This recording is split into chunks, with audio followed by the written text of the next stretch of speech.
Oui, bonjour à tous, bienvenue à notre podcast Appartenir. Moi c'est Chris, je suis là avec Ange et mon amie Marine Caleb qui est Bonjour tout le monde. journaliste indépendante. Donc c'est notre deuxième épisode d'aujourd'hui. Pour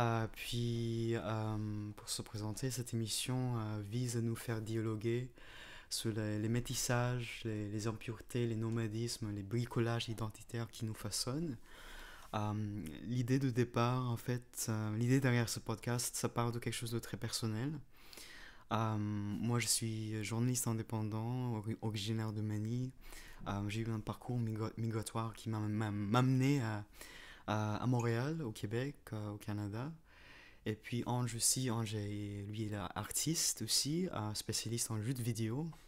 Entre autres. Entre autres. Comme casquette. Et donc, on partage tous les deux des héritages divers aussi. Donc, l'idée à la base, c'est né de l'intuition que nos déracinements, nos mouvements, c'est ça qui nous façonne en tant qu'humains. Et puis, c'est qu'on vit dans une époque notamment qui est tellement divisée par les enjeux identitaires, qui est tellement clivée qui nous empêche aussi de dialoguer autour de nos différences en commun.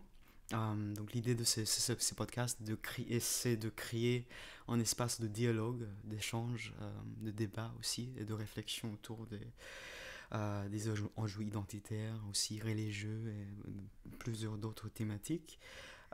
Donc c'est notre deuxième épisode et comme je vous ai dit tout à l'heure, c'est ma première fois de faire un truc pareil. Donc moi aussi tout un apprentissage, notamment sur la plateforme Twitch que je ne connaissais pas par le passé.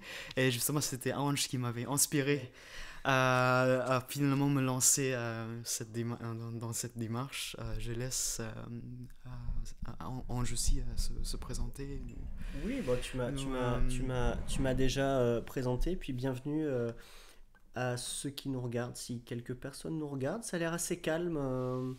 Maintenant, j'afficherai le chat si j'ai des réponses dans le chat. Là, pour le moment, on est encore sur l'ancien chat. Euh, Puis c'est très mignon, il y a un petit chien, mais j'attendrai qu'il y ait des réponses pour l'afficher dans la vidéo. Euh, bon, un chat Twitch somme toute banal avec des émoticônes, des choses comme ça, fait que c'est très bien. Si quelqu'un m'entend, même pour les autres fois, c'est vrai que c'est bien si vous prenez la peine de formuler des phrases, des remarques sur lesquelles on puisse réagir. Bon, c'est normal qu'il y ait des discussions dans le chat, mais de temps en temps, il y a eu des réactions un peu genre en quelques mots. Puis il y avait des choses intéressantes sous-jacentes, mais moi, pour que je puisse faire remonter des choses, c'est bien de penser, voilà, formuler des questions, des avis, de rebondir sur ce qui se dit pour qu'on puisse interagir. Voilà, je le dis pour éventuellement maintenant, mais pour les autres fois aussi. Mais en tout cas, ça a fait plaisir, en tout cas, tout à l'heure, d'avoir quand même de la vie dans le chat. Et puis auquel cas, si vous regardez ça en rediffusion sur YouTube, n'hésitez pas à mettre des commentaires et à poursuivre la discussion dans les commentaires. Donc on va peut-être commencer notre épisode. Donc Marine, d'où viens-tu? Que viens-tu faire ici? Et par où es-tu passé? Oui, alors c'est le moment où je me présente, c'est ça? ouais, Ok. c'est le Je moment pensais de que vous c'était toi qui allais le présenter. faire. Alors mon nom est Marine Caleb, je suis vraiment contente d'être là aujourd'hui avec vous deux et avec les gens qui potentiellement arriveront dans la salle. Donc je suis journaliste indépendante, je viens de France, j'ai des origines marocaines aussi et je m'étais installée à Montréal en 2015. Donc j'y suis restée 7 ans et pour moi c'était une deuxième expérience de migration, on va dire ça comme ça, étant donné que je suis immigrée de deuxième génération, mais là c'était ma première migration active c'est dans ce contexte-là qu'on s'est rencontrés avec Chris et qu'on a énormément parlé de ces sujets. À chaque fois qu'on se voyait, on passait des heures à parler d'identité, d'appartenance et tout ça. Et là, depuis bientôt 2 ans, je suis installée au Liban. Et voilà, c'est un peu ça pour ma présentation. Je suis spécialisée sur les questions de migration aussi, voilà, ce qui fait le thème du jour un peu. Exactement. Et donc juste pour récapituler, Marine, t'es journaliste indépendante, on s'est rencontrés dans un contexte d'un projet sur les vécus des journalistes réfugiés au Canada notamment. Et donc, toi, tu avais collaboré, ton travail journalistique t'a amené au Liban où tu es basé, tu es originaire de France, mais tu as aussi fait des reportages en Tunisie, j'imagine dans d'autres contextes aussi nationaux. Et puis tu as collaboré avec de nombreuses médias, dont L'Orient le Jour, Slate et New Canadian Media. Et tu es aussi rédactrice en chef de la revue La 30, Oui. qui est le magazine de la Fédération professionnelle des journalistes au Québec. Donc, tu as un bagage quand même de... Tu es journaliste. Et puis, donc, la thématique du jour, c'est justement sur cette question d'identité journalistique et le traitement notamment des migrations et des réfugiés dans des contextes différents. Mais pour commencer peut-être l'échange, tu avais déjà commencé à parler de tes appartenances, et puis l'idée derrière ce podcast, c'est le fait qu'on n'a pas une seule appartenance. En fait, on est plusieurs, chacun d'entre nous, on a plusieurs héritages. Donc, quelles sont tes appartenances professionnelles, linguistiques, nationales, c'est comme tu veux. Quelles sont tes appartenances? J'aime beaucoup comment tu présentes le sujet et comment tu en parles, c'est toujours très poétique, j'aime beaucoup. Euh, c'est très inspirant. Alors mes appartenances, donc déjà pour commencer géographique, je me sens, même si j'ai grandi dans le nord-est de la France, je me sens quand même méditerranéenne. C'est peut-être mes origines marocaines venant de mon père, je sais pas, mais je me sens personne du soleil. Mais j'ai quand même une appartenance aussi au Québec. Je me sens en partie québécoise, étant restée longtemps ici. Ça a vraiment forgé ma jeune vie d'adulte. Et à chaque fois que je reviens à Montréal, je me sens à la maison et voilà. Et maintenant, j'ai une petite appartenance au Liban aussi, où j'ai construit un petit chez moi. Linguistique, je dirais français. Je suis une personne, je suis une autrice aussi, j'aime, enfin en devenir, pas publiée encore, mais j'aime beaucoup la langue française, j'aime beaucoup la parler, j'aime beaucoup la lire, l'écouter, peu importe. Donc je dirais que je suis très ancrée dans la francophonie. Et voilà, c'est ça, j'ai mentionné mes appartenances marocaines aussi. Ça, c'est, je dis toujours, j'utilise cette formule-là. Pour moi, l'identité marocaine, c'est une identité que j'ai mais que je ne connais pas. Okay. Donc, sans rentrer trop dans les détails, c'est quelque chose qui ne m'a pas été transmis par mon père. Et c'est ça qui est la seule personne que je connais de ma famille qui vient de là-bas. Et donc voilà, donc française aussi surtout. Et je pense que c'est ça dans mes appartenances. Et journaliste, mais je m'identifie comme écrivaine aussi. Okay. Voilà. C'est intéressant ce que tu racontes de l'héritage non transmis, enfin un héritage que tu ne connais pas. À titre personnel, je vis comme une espèce de paradoxe aussi où je me sens pas tant français que béarnais, parce que il y a quelque chose, je trouve, dans l'identité française en tant que nation qui est quand même assez artificielle en fait. Quand on a vécu, moi j'ai grandi en Béarn, puis j'ai été au Pays Basque faire un an de prépa, puis j'étais à Nice, puis à Paris, à Clermont-Ferrand. Ma soeur est allée en Loire-Atlantique.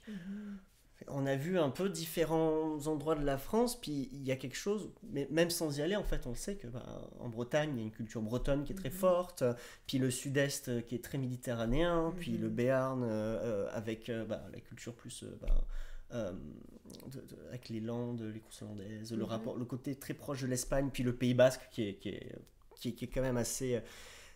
Et moi, je suis d'une génération où j'ai entendu mes grands-parents parler béarnais, mes parents un peu moins, mais ils le connaissent. Puis moi, à part des chansons, éventuellement même des chansons que j'ai apprises à l'école, je ne suis pas capable d'avoir une conversation en béarnais. Mais ça reste quelque chose qui est quand même... qui est mon héritage, et en même temps, il y a un paradoxe que j'expliquais tout à l'heure aussi, où je me sens plus béarnais que français, mais il y a comme un stade où je suis béarnais, puis je suis francophone, quoi. Dans le sens où quand je passe au stade de je suis français, je me sens autant je me sens autant proche des autres régions françaises que des Belges, des Suisses, des Québécois. Pour moi, il y a un truc dans la langue française qui va plus loin que juste la nationalité française et ce que ça comporte aussi en termes de valeurs, parce qu'il y a des valeurs en fait qui passent aussi ou qui sont poreuses entre ces différents pays francophones ou qui ont adopté, même certains qui ont gardé la francophonie pour... après, je connais mal après les autres pays francophones hors de l'Europe, hein, voilà. Mais c'est ça. Mais c'est très intéressant aussi parce que vous avez parlé tous les deux de la question des identités au pluriel, des diverses appartenances, une certaine appartenance aussi à la langue française. Et moi, de ma part aussi, très brièvement, j'ai grandi aux Philippines, je suis né aux Philippines, le français, c'est pas ma langue maternelle, mais l'anglais a été forcé aussi, ça, quelque part, j'ai été obligé à vivre, à penser dans la langue anglaise, mais il y avait quelque chose aussi dans la langue française qui m'a profondément touché, et maintenant c'est presque une appartenance à la langue française que j'ai choisie. Donc pour revenir à ton point tout à l'heure, Marine, sur donc ta diverse identités, héritage, appartenance, etc. Et toi, tu as l'impression que est-ce que t'es métisé? Est-ce qu'il y a un métissage dans ton parcours? Qu'est-ce que tu penses aussi de cette notion de métissage? Et puis, lié à ça, est-ce que le fait de... Parce que tu as beaucoup bougé. Oui. T'es nomadique, mais nous aussi, Oui. c'est quelque chose qu'on partage tous les deux. Toi, on a beaucoup bougé, Oui. dans plusieurs sens, pas juste géographiquement. Donc, à chaque fois que tu te déplaces ou tu t'immigres quelque part, est-ce que tu perds quelque chose? Est-ce que, bien au contraire, tu penses que le fait de te déplacer, ça rajoute quelque chose à ton identité ou à qui Ben, tu es? alors c'est sûr que le mouvement, le mouvement a quelque chose de fatigant, de déroutant à chaque fois, et même si je bouge beaucoup à chaque fois, pour moi c'est quand même quelque chose de très demandant et tout, où ça me prend plusieurs semaines pour atterrir dans un endroit, pour me sentir à l'aise, tu sais, commencer à avoir tes repères, etc. Mais je dirais qu'à chaque fois ça m'apporte quelque chose de plus et où je me reconnais. Par exemple, tu sais, l'appartenance par couche, un peu comme tu te disais béarnais plus que français, il y a un peu ça. C'est vrai que je me sens peut-être plus montréalaise que québécoise, parce qu'il y a des trucs à Montréal qui me plaisent particulièrement et que j'ai pioché un peu comme ça et qui me correspondent. Et pareil pour le Liban. Au Liban, va avoir cette proximité à la mer, l'adoration de la nourriture qu'on a en France aussi, mais qui est incroyable là-bas, et ça me correspond au plus profond de moi, et je le retrouve pas quand je retourne à Montréal par exemple, des petites choses comme ça. Donc je dirais que je picore un peu comme la langue.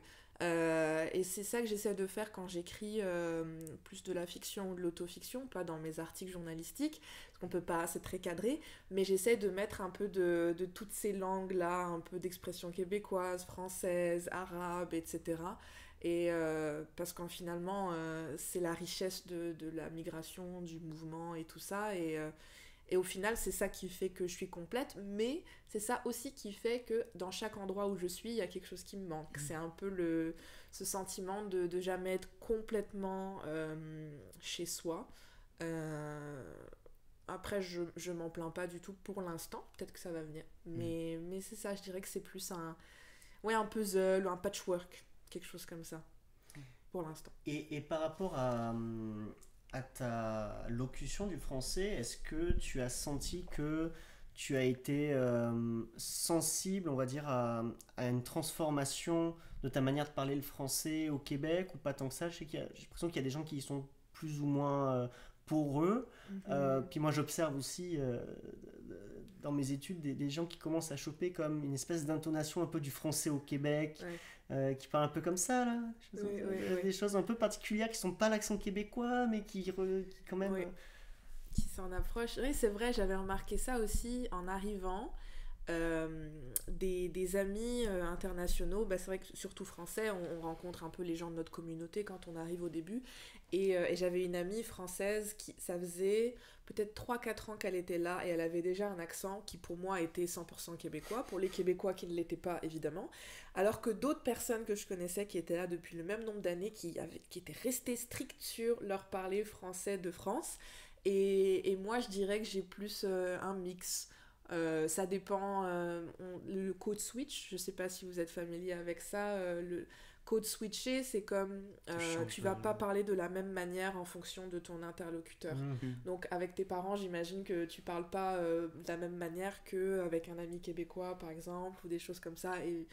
Et c'est ça, avec une amie libanaise francophone, je vais pas parler de la même manière non plus. C'est ça le code switch. Et donc ça, j'ai remarqué que je le fais, mais je pense que c'est léger. Les amis français qui sont pas venus ici me disent oh t'as un petit accent, mais les Québécois j'ai un accent très français, donc je pense que j'ai quelques expressions, le tantôt, des choses comme ça, mais qui ressortent beaucoup plus quand je suis là. Par contre quand je suis à l'étranger, je m'en rends pas compte, j'ai peut-être encore des expressions ou des intonations comme tu disais, mais c'est tout, ouais. Forcément, l'identité est poreuse. Oui. Le fait de te déplacer, ça Et t'expose à différentes manières de parler. Et on prend que ce qui nous arrange aussi dans un sens, et selon notre identité du moment, c'est là qu'on va plus être malléable aussi à la langue, etc. Donc il y a peut-être ça, ouais. Mais c'est drôle parce que moi, c'est pas tant en fonction des personnes que du rythme de parole aussi que je veux avoir. C'est-à-dire que l'accent québécois, j'y suis assez... Enfin, moi, je suis assez consentant à l'absorber. Moi, de toute façon, je suis une éponge accent-expression, mais c'est quelque chose que je vais absorber quand même plutôt dans mon français courant, mais même un peu rapide, enfin de tous les jours.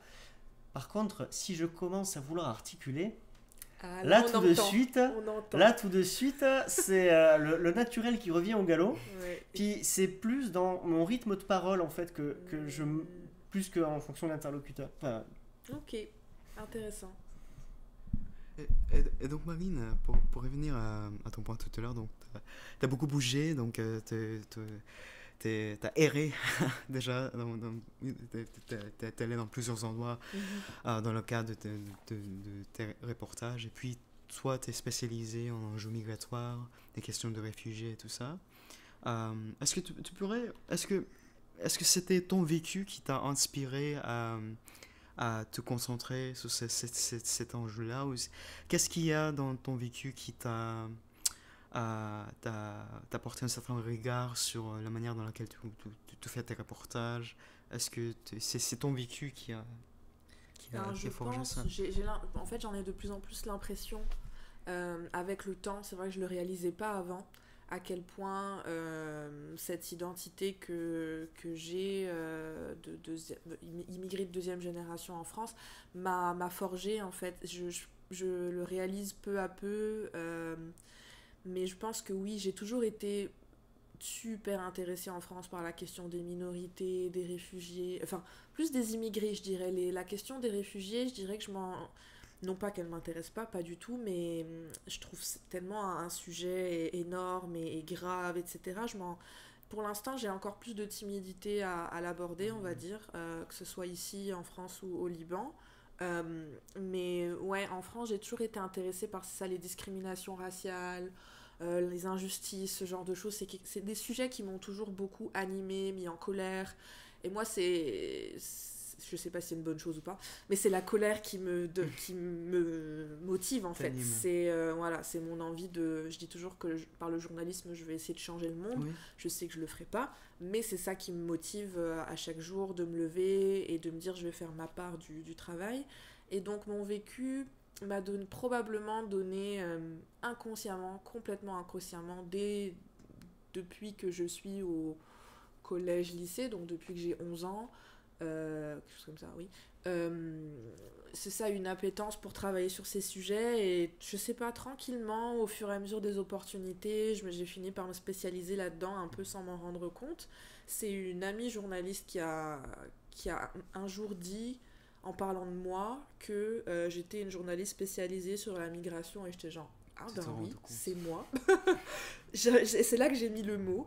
Et donc voilà, et donc je pense que c'est ça qui m'a donné cette sensibilité, et enfin plus que cette sensibilité, cette espèce de passion à vouloir travailler dessus. parce que je trouve que à la fois ma vie personnelle et ma vie professionnelle, à la fois mes écrits perso et mes écrits professionnels, journalistiques, sont complètement entremêlés et l'un nourrit l'autre et, euh, et voilà, je sais pas si ça répond à la question. Oui, tout à fait. Et c'est aussi un esprit de révolte qui anime en moi de mon côté. Toi aussi, Mon ouais. journalisme, c'est l'injustice du monde qui m'a la rage et oui, et je suis La rage, aussi ouais. révolté. Mais donc c'est canalisé, quelque C'est chose ça, de c'est créatif une et thérapie. constructif. Et c'est une thérapie pour moi aussi, oui. Voilà, ouais. Tout à fait. Tout à fait. Mais bref, donc, est-ce que ton vécu aussi, parce que donc, t'as plutôt, donc peut-être t'es pas spécialisé, mais t'as plutôt tendance à couvrir les enjeux migratoires. Mais est-ce que ça t'a apporté aussi une certaine sensibilité dans le comment tu fais tes reportages, dans la manière dans laquelle tu te poses tes questions ou tu cherches des sources? Est-ce que tu peux peut-être nous donner quelques exemples des reportages que tu avais fait qui t'a fait réfléchir aussi à peut-être ta propre déontologie aussi, à ta propre manière de faire de journalisme qui est propre à toi, qui est unique à Marine C'est Calais. une grosse question. Ben, en fait, j'essaie d'être toujours très humble. Pour moi, quand je conseille aux gens, quand je parle aux gens du journalisme, je dis toujours que l'humilité, la curiosité et de se remettre la capacité à faire une introspection sont les qualités les premières pour un bon journaliste selon moi, l'empathie. Mais j'apprends toujours, et puis ben, à cause des pressions du métier, que ce soit économique dans le monde des médias, mais aussi économique pour nous-mêmes en tant que journalistes, que ce soit la pression au scoop et à la rapidité de l'information, des fois ça nous déconnecte complètement des personnes avec qui on est, et on est dans un espèce de rythme effréné pour écrire et toujours plus, donc on se détache un peu de l'empathie, de tout ce que je viens de dire. Donc j'essaie constamment régulièrement, j'essaie de toujours me demander ça, mais c'est sûr que je sais pas à quel point mon vécu m'a aidé là-dessus. J'ai pas encore super réfléchi à ça, j'avoue. Probablement. J'essaie d'être toujours empathique vis-à-vis des gens, parce que j'ai toujours été une personne gênée, timide. Donc quand je rencontre quelqu'un, je veux pas lui faire perdre son temps. Je veux qu'il ou elle comprenne que ben on est des égaux en fait. Donc j'essaie de pas créer de hiérarchie et de pas lui faire comprendre, enfin de pas qu'elle ressente que je l'utilise pour ses informations ou son témoignage, parce que j'ai beaucoup entendu quand je travaillais à Montréal. Je pense à un moment donné où je couvrais justement les questions des réfugiés, des organismes communautaires qui me disaient... j'avais besoin de les convaincre en fait et de gagner leur confiance par ce qu'ils m'avaient raconté, qu'il y avait des journalistes qui avaient été vraiment exécrables avec les réfugiés, qui avaient déformé complètement leur histoire, qui avaient sorti quelques anecdotes pour en raconter ce que eux voulaient, mais parce que les personnes réfugiées voulaient... montrer, et ça m'avait marqué, et je m'étais dit bon ok ouais on va essayer de faire bien. Donc j'essaie toujours et ça c'est quelque chose que j'ai appris en travaillant avec un média qui s'appelle La Converse. J'essaie toujours de demander aux personnes que je rencontre qu'est-ce que elles veulent dire en fait, qu'est-ce qui selon elles en tant que personnes qui ont un problème X ou Y, qu'est-ce qu'elles voudraient voir dans les médias, et quels sont leurs problèmes les problèmes dont elles veulent parler. Donc ça vraiment ça change tout de suite le rapport que j'ai avec les gens. J'essaie de faire un suivi avec les gens, mais voilà le lien entre mon vécu, mon histoire personnelle et ça je sais pas. Il y a une question de tempérament aussi, je sais pas du tout, j'avoue que Oui, c'est très bien. Et moi ce que tu me racontes, ça m'évoque la question du documentaire. Quand je faisais des études d'art, j'ai découvert des documentaristes comme Claire Simon ou Alain Cavalier, des gens qui vont filmer le réel mais qui s'effacent en fait derrière la caméra. Donc ils posent quand même un regard, puis il y a le montage derrière, puis ils transmettent quand même leur regard, mais il n'y a pas de commentaires, puis ils n'essayent pas de faire dire quelque chose aux gens. Enfin, il n'y a pas cette espèce de côté didactique qu'on peut avoir des fois dans des reportages, même Arte, hein, mais dans des reportages des fois très avec des développements, avec des messages quand même très explicites, de juste d'être un vecteur, d'être en fait Un porte-voix, quoi. Juste, tu c'est donnes ça, le micro et c'est ça, vas-y. d'être la possibilité aussi ouais, c'est ça, de porter une voix, de donner un espace d'expression et de transmettre des voix. Est-ce que toi, le documentaire, ça t'a déjà intéressé ou tu as déjà pensé d'une manière ou d'une autre? Euh, Pardon? Ou est-ce que ton journalisme, c'est plutôt écrit? Oui, c'est plutôt l'écrit, j'adore écrire, mais c'est vrai que oui, dernièrement, je me disais que le format documentaire était tellement un format que j'aimais beaucoup. En plus, on est en pleine saison des RIDM, les rencontres internationales du documentaire. Donc c'est le fun, non? Oui, j'y ai pensé, oui, mais je sais pas faire de la vidéo, je suis pas à l'aise avec ça. Et je trouve, en ayant fait quelques fois seulement, que même quand on prend le temps, je trouve qu'il y a quand même un espèce de cadre et d'obligation de carcan qui fait que les gens sont comme ok, ouais, il y a plein de trucs à penser, il faut leur faire répéter les questions aussi, il y a tout un espèce de pas de script mais de contraintes qui sont imposées par la vidéo qui moi je trouve ça peut donner un résultat formidable, vraiment j'adore le documentaire, mais qui moi me gêne dans ma pratique journalistique. Donc je pense que si je le faisais avec quelqu'un, pourquoi pas, et j'aime le fait, comme tu dis, de se laisser porter par les témoignages des gens et tout. Peut-être quelque chose de spontané fonctionnerait, mais pour l'instant, ouais, le peu que j'ai fait de vidéos, j'étais comme un peu gênée. Bah, les gens sont pas eux-mêmes devant une caméra. Enfin, Ouais. bah, je sais pas si tu connais la série Striptease. Oui, Bah, ouais. précisément, Striptease, ça leur prenait quand même un certain nombre de jours, voire de semaines, d'être avec les gens, avec la caméra. Puis je sais même pas s'ils tournaient, mais d'habituer les gens à la caméra. C'est précisément quand les gens oubliaient la caméra que là, ils commençaient à filmer. Parce que précisément, on se met un peu en scène, mais inconsciemment aussi, quoi. Ah non, c'est sûr.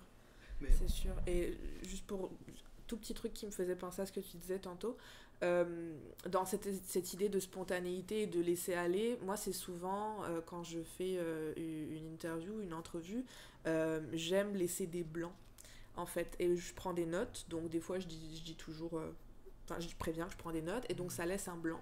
Et même dans une conversation, quand on est entre amis, il faut pas avoir peur des blancs. Il y en a qui aiment pas les blancs. Mais je laisse un blanc, et c'est souvent là que la personne va rebondir parce qu'il y a quelque chose qui va lui venir en tête, et c'est souvent, pas toujours, hein, mais c'est souvent là qu'il y a quelque chose d'intéressant qui va ressortir, et je vais être comme oh ok, waouh, ben dis-moi en plus.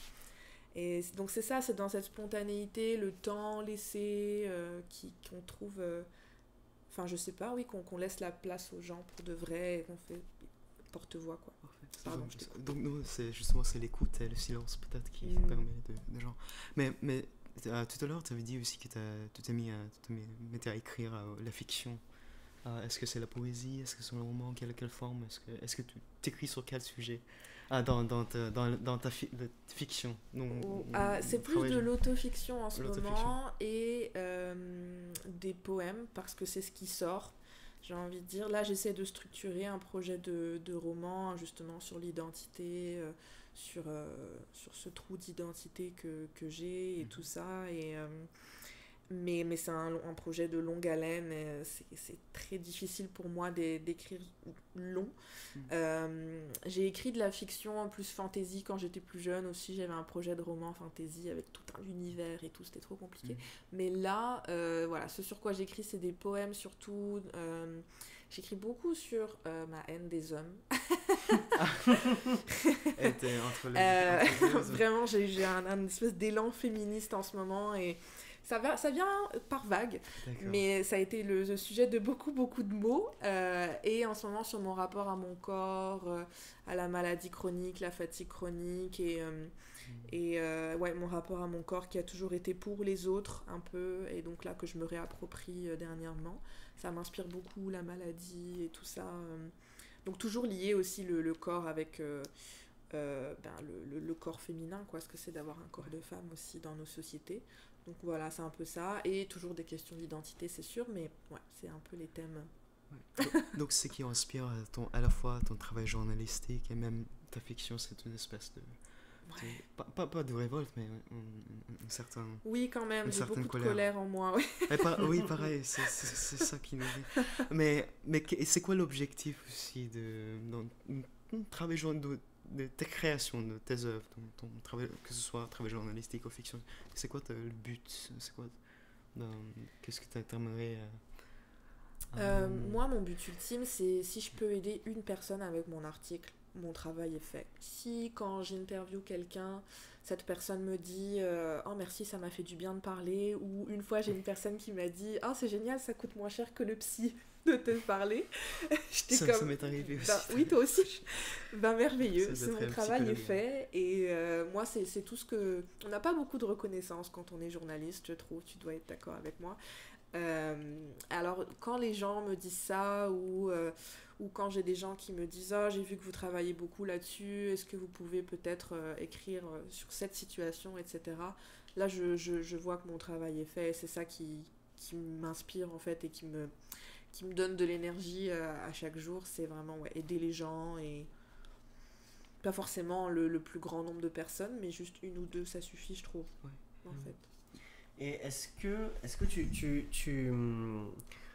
bon, tu parlais d'humilité, tout ça, mais est-ce que tu penses pas que, puis aussi par rapport à toi, la nécessité que toi tu ressens de devoir être là où tu dois être professionnellement, est-ce que t'as pas l'impression qu'il y a aussi une nécessité qui, quand même, ces dernières années, commence à grandir aussi assez général dans les médias.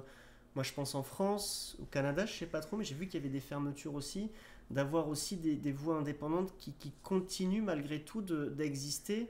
Avec Chris, on regardait Blast ces derniers jours, puis il y a un recul en fait précisément aussi sur le paysage médiatique enfin je parle en ton envie, mais en tout cas moi qui me fait du bien, j'imagine toi aussi un peu, de D'avoir des voix indépendantes qui, malgré ouais, un espace médiatique, comme une économie pour les médias, que ce soit traditionnel ou indépendant, c'est très difficile. On vit dans une période très difficile aussi. Et justement, pour rebondir sur ce point-là, quelles sont peut-être tes critiques ou tes perspectives sur le traitement médiatique des questions migratoires ou autres, les problèmes que tu vois dans l'espace médiatique actuellement? Qu'est-ce que Ou tu veux dire? l'industrie. Ce que je pense de tout ça? Mm. Ouais. C'est une grosse question. C'est vrai qu'en France, j'y suis plus vraiment depuis un moment, donc je sais pas si je... Moi, depuis que je suis partie, donc en 2015, j'ai vraiment l'impression qu'il y a... Enfin, pareil, ça vient et ça va par vagues, mais ouais, une espèce de xénophobie qui monte. Alors c'est sûr qu'on parle de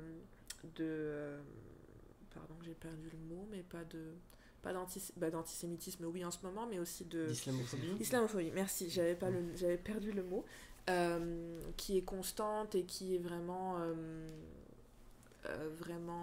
Institutionnalisé. institutionnalisée, puis j'allais dire apeurante, j'ai le mot québécois, mais effrayante en français. Euh, Après, sur ces questions-là, ça a été beaucoup une tendance de parler de la migration dans les années 2010, parce qu'il y avait énormément de traversées de la Méditerranée et on en parlait beaucoup. Et c'était le sujet à couvrir. Là, on est plus sur l'environnement, ce qui est génial. Mais on dirait que j'avais rencontré un photographe italien à Beyrouth pendant un workshop et c'est lui qui m'avait fait pointer ça et j'y réfléchis toujours encore beaucoup, beaucoup. C'est que oui, ça a été le sujet des années 2010, mais c'est encore un gros enjeu, les traversées de personnes via la Méditerranée qui sont complètement désespérées. J'ai travaillé un peu là-dessus en Tunisie et ça continue d'être un problème. Donc on a couvert ça pendant une dizaine d'années et ça continue de se passer, mais on continue de s'en ficher. Et on n'a rien changé, donc on a clairement une responsabilité dans les médias, mais aussi en tant que journaliste, de comment on couvre ce genre d'enjeu.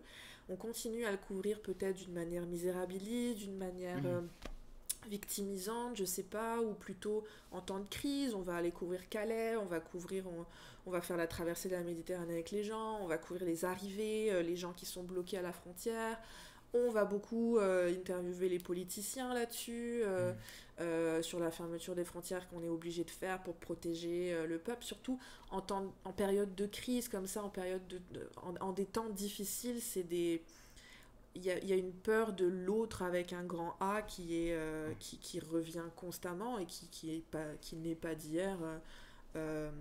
Enfin, tous les anthropologues pourront nous le dire, c'est propre à beaucoup de sociétés, enfin, je pourrais pas dire la majorité, j'en sais rien, mais d'avoir peur de l'autre et de vouloir se protéger parce qu'on a peur de l'inconnu, etc. Et là, en des temps difficiles, on le voit en France, au Liban aussi, en Tunisie, il y a eu une grosse haine envers les personnes immigrées subsahariennes dernièrement, toute cette année. En des temps de crise, on veut se protéger. Quand le discours politico-médiatique entretient une certaine haine parce qu'ils nous volent nos emplois, etc., ben, ça aide pas. Et nous, on pense à notre quotidien en tant que personnes qui travaillons, qui avons une vie assez simple. On pense à notre quotidien, à payer les factures, à l'inflation qui rend ça toujours plus difficile. Et là, peut-être au Québec, ce serait peut-être la différence que je verrais, je sais pas trop. Mais alors, il y a eu la fermeture de chemin Roxham, mais on est en un moment de plein emploi au Québec. Et là, ce que je vois plus, c'est ce que je suis un petit peu plus, mais peut-être vous me corrigerez si je me trompe dans la couverture médiatique, c'est que le plein emploi et le besoin de travailleurs fait que beaucoup d'employeurs et tous les secteurs économiques veulent des personnes immigrées. Et en fait, ça crée un revers sur lequel j'essaie de travailler beaucoup. C'est un utilitarisme, en fait, qui est très, très dangereux. Et alors, c'est sûr que dans les politiques publiques, il y a des choses extraordinaires qui sont faites. Le gouvernement québécois met beaucoup d'argent pour plein de choses, la francisation, l'intégration. Mais dans les faits, par exemple, j'ai une amie qui est enseignante de français langue seconde aux personnes immigrées. C'est des conditions de travail déplorables, l'organisation est vraiment compliquée. Et ça garantit pas une bonne éducation. On en parlait tantôt tous les trois de ces métiers passion. L'éducation et l'enseignement, pour moi, c'est ça aussi. Et donc, les profs qui se donnent et qui travaillent à fond, qui sont vraiment motivés à c'est ça, enseigner les personnes immigrées pour les aider dans leur intégration. Finalement, ces profs-là qui se donnent à 100% vont abandonner après quelques années parce que c'est pas possible d'être sous-payé, précaire, de ne pas avoir d'assurance chômage, d'assurance santé. À un moment donné, on explose. Donc ça, je dirais au Québec, voilà, dans une situation de plein emploi, il y a ce besoin d'immigrés qui fait que même les personnes en région qui n'avaient jamais trop vu de personnes immigrées, de personnes racisées, s'ouvrent et se disent « Oh oui, bon, on va en accueillir, ça va nous faire plaisir ». Ça reste que c'est un peu bancal, il y a toujours des problèmes dans la mise en fonctionnement. Donc ce serait un peu pêle-mêle comme ça, mon retour. Puis moi, ça me fait penser, puis je pense que ça a dû ricocher avec tes recherches aussi, mais à cette notion très utilitariste de qui on veut faire rentrer. Moi, ça me fait penser à précisément la politique migratoire du Canada dans les années 30-40. C'est très sélectif. Précisément quand il y avait des Juifs qui avaient besoin d'un refuge, et puis la sélection, elle s'est faite aussi, a priori, sur... Des bases économiques principalement, donc c'est très utilitaire. Donc tu veux dire que l'approche, c'est le traitement médiatique canadien ou québécois qui est assez utilitaire et économique. Je ne sais pas si c'est un mot pour dire ça, économiciste. C'est juste une perspective économique. On voit les migrants à travers des lunettes technocratiques, qui est tout aussi déshumanisant que le traitement médiatique qui est très... anti-migratoire entre guillemets. Mais là, ça c'est pour le traitement médiatique canadien québécois, mais d'après ce que tu as pu observer en Tunisie, au Liban, ça peut être intéressant. Est-ce que tu as remarqué aussi une différence dans le traitement médiatique au Liban par exemple ou en Tunisie? Ou est-ce que tu vois les mêmes... je parle notamment des médias locaux, des médias libanais, des médias tunisiens. Est-ce que ce sont les mêmes préjugés aussi qui sont évidents aussi dans le traitement médiatique dans ces pays-là qu'on voit chez les médias canadiens, chez les médias européens? Est-ce que ce sont les mêmes préjugés qui circulent dans différents contextes? Alors les situations sont différentes dans le sens où la Tunisie... Alors... Je veux pas dire de bêtises là, vu que je suis live et que je peux pas vraiment... En tant que journaliste, on aime tout vérifier et tout faire sourcer, dire par d'autres chercheurs, etc. Donc, je sais pas, de ce que j'ai pu voir, en Tunisie, au Liban, c'est des pays qui sont pas des pays occidentaux qui représentent un rêve pour justement les Libanais, les Tunisiens, donc un rêve d'émigration, mais il y a quand même de la migration, énormément. Au Liban, par exemple, je veux pas dire de bêtises, mais je pense que c'est un tiers de la population qui est réfugiée. Donc, c'est des réfugiés palestiniens et syriens. Donc, ça crée un gros poids économique qui, justement, alimente énormément les discours xénophobes, etc. Alors, c'est un peu toujours la même chose en Tunisie aussi, je pense. C'est via les médias alternatifs qu'on va retrouver une parole plus empathique et tout ça vis-à-vis de ces populations, qu'elles soient travailleuses ou migrées ou réfugiées. Mais il y a ces différences-là. Et il y a aussi le fait que, par exemple, le Liban est dans l'une des crises économiques, l'une des pires crises économiques depuis 1850. Faut pas l'oublier. Donc, il y a une immense inflation. La livre libanaise a perdu 98% de sa valeur, si ce n'est plus. Donc ça, c'est extrêmement lourd pour les Libanais. Et donc, on a vu une résurgence du racisme envers les populations syriennes, qui est très, très, très inquiétante. On a vu une résurgence des violences envers les populations LGBT aussi. Il y a eu un bar, un safe space queer qui a été attaqué à Beyrouth. Donc ça, c'est très inquiétant, ce qui a fait que ça a fait effet boule de neige, les populations LGBT se cachent. C'est un peu effrayant. Et en Tunisie, avec la crise, c'est un peu la même chose. On n'est pas dans le même degré de crise qu'au Liban, mais c'est quand même une crise multidimensionnelle qui rend les gens très individualistes, en fait, et on peut pas leur en vouloir. Donc voilà, je dirais ça. Je pense pas que j'oserais m'aventurer plus que ça dans des analyses. Il n'y a pas de souci, on prend ça avec légèreté. Et moi, il y a quelque chose qui m'avait interpellé dans mon parcours personnel, c'est que j'avais fait une résidence d'artiste avec l'école d'art au Pérou pendant 6 semaines.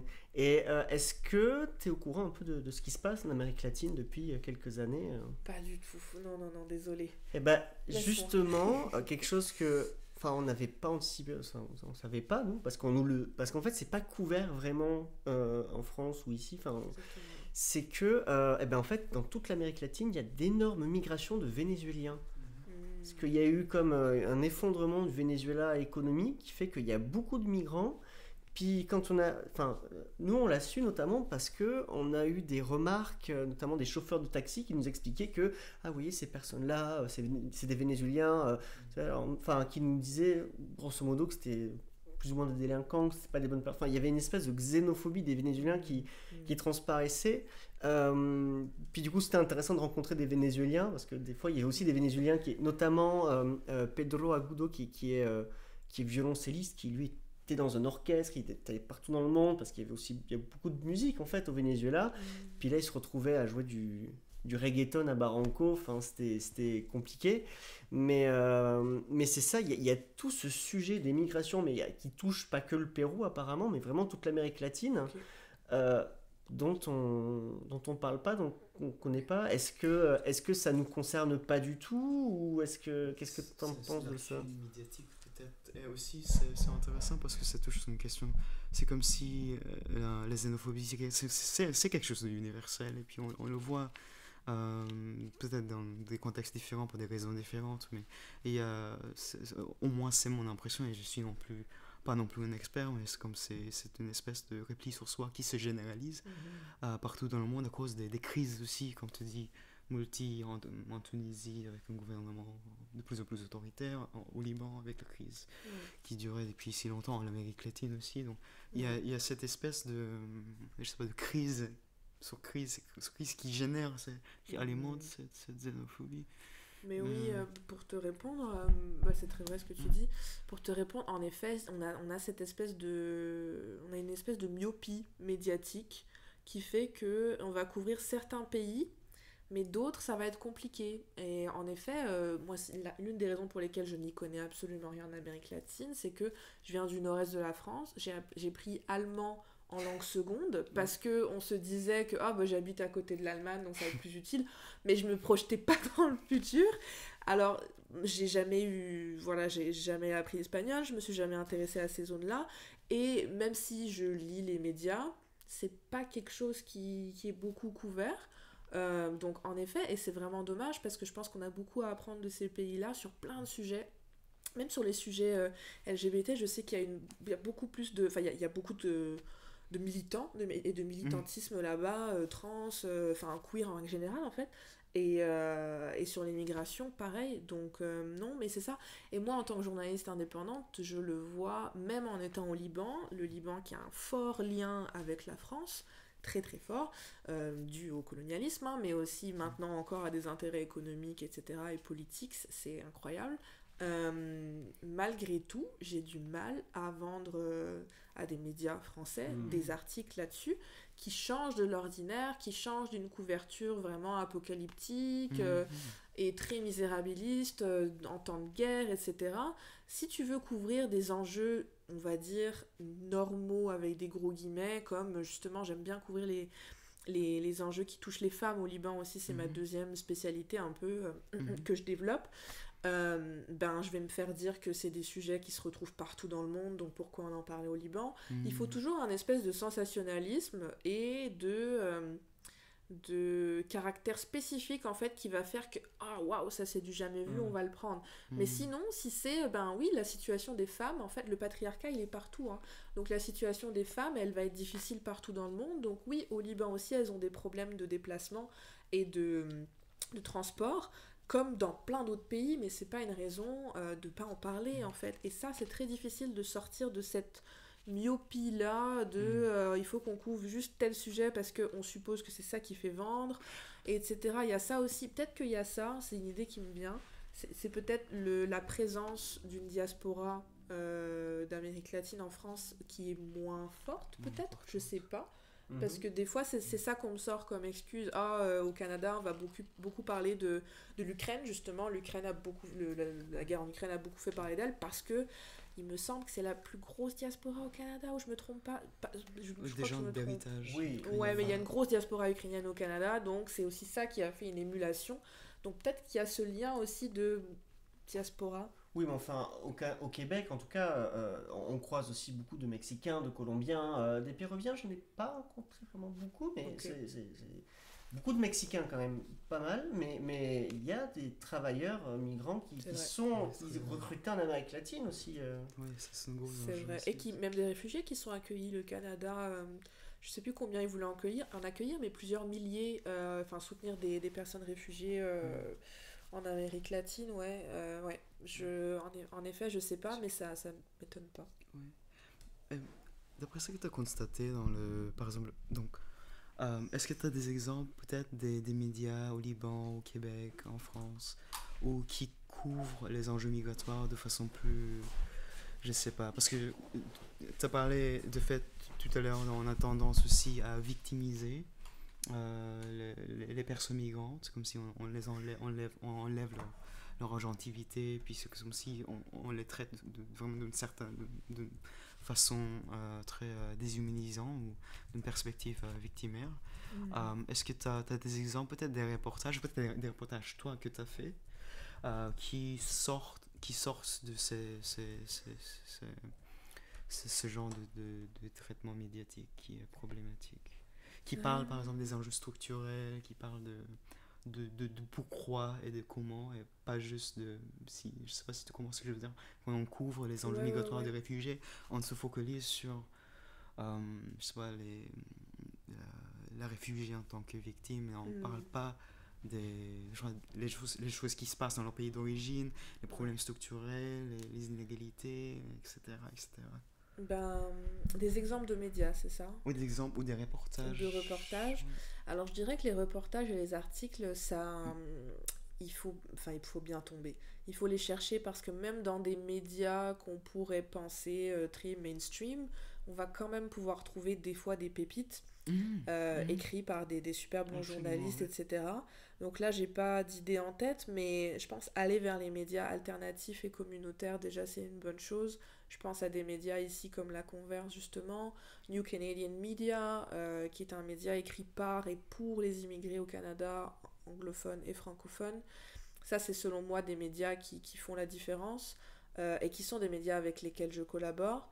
c'est sûr que quand on va vers des plus gros médias au Québec, comme Le Devoir, La Presse et tout, moi j'ai pas eu d'expérience personnelle, mais je pense que c'est probablement plus difficile d'avoir la place d'expliquer tout le contexte, d'humaniser enfin avec nuance Sans en fait, victimiser. sans victimiser, etc.